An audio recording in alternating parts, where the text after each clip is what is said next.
You may have memorized endless lists of vocabulary. You may know all the grammar needed to hold any conversation, and still find yourself at a loss when wanting to speak correct English. I am pretty sure you are facing this situation. Why am I not able to speak correct English? Or why is your English not improving? There are various reasons behind this. Some of them, more or less the same, that all of you face. In this video, I would like to give you a few tips to help overcome the problems you might be experiencing in learning English. I would tell you some of the simplest methods to improve your English communication skills. The first thing you need to do is slow down your speaking speed. Yes, you heard it correct. Slow down your speaking speed. You might be great at communication when it comes to your mother tongue, but expecting the same level of communication from yourself when speaking in English may not be very realistic. Especially if you're at the early stages of learning English.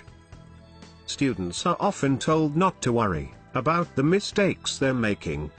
However, it is easy to understand why you would like to make a good impression on your listeners.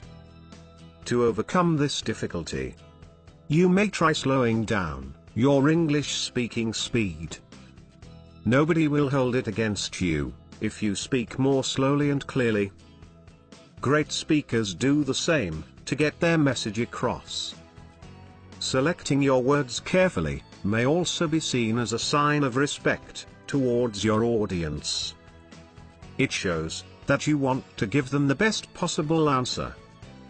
So remember, slow down your speaking speed.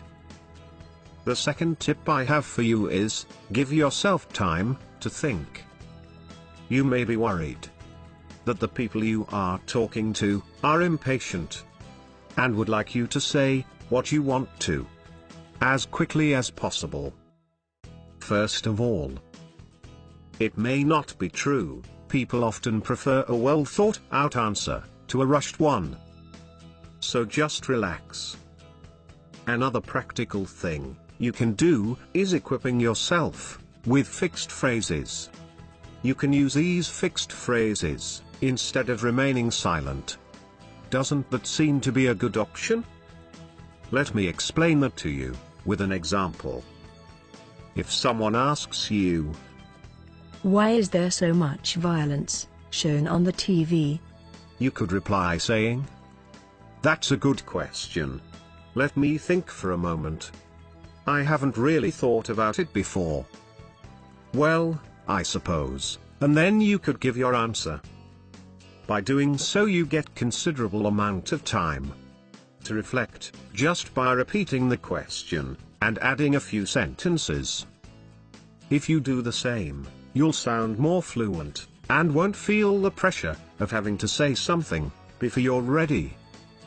Fixed or set phrases are phrases whose words are usually fixed in a certain order. They can be verb patterns, idioms, collocations, basically anything we always say in one particular way. Let's look at some examples of fixed sentences you could use in your conversation. Well, during the day. In the meantime, why don't we? It's been a long time since. Sorry to trouble you, but would you mind if? Oh, come on. I'm just kidding. The next tip I have for you is, learn complete sentences. Not only words or vocabulary. In a way, this will take the pressure off you too. When you learn a new word, try to memorize a couple of sentences that contain that word in it. There might come a time when you can use one particular sentence with little or no alteration at all.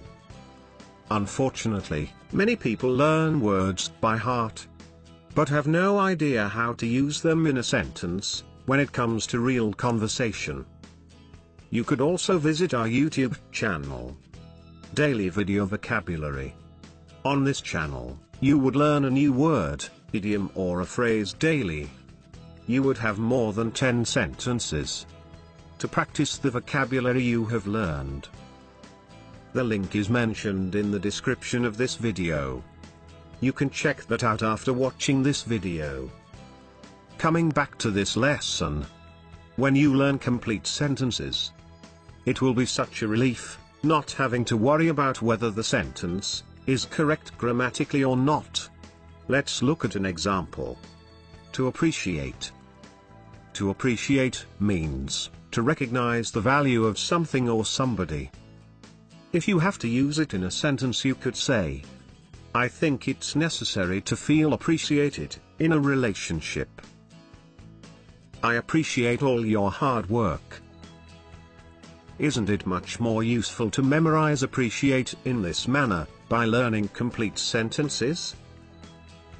I hope that's pretty clear to you. Let's move on to the next tip. The fourth tip I have for you is, learn to listen.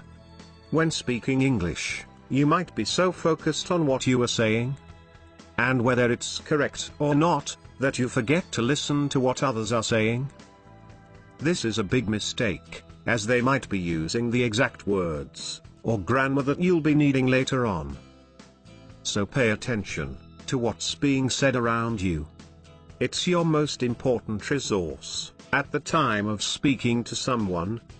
The fifth tip I have for you is, practice asking questions. We also need to keep in mind the fact that communication is a two-way process. You don't just project yourself as uninterested in the conversation, but you also come out as an rude person. If you don't ask questions, you might also end up being the one who has to do all the talking.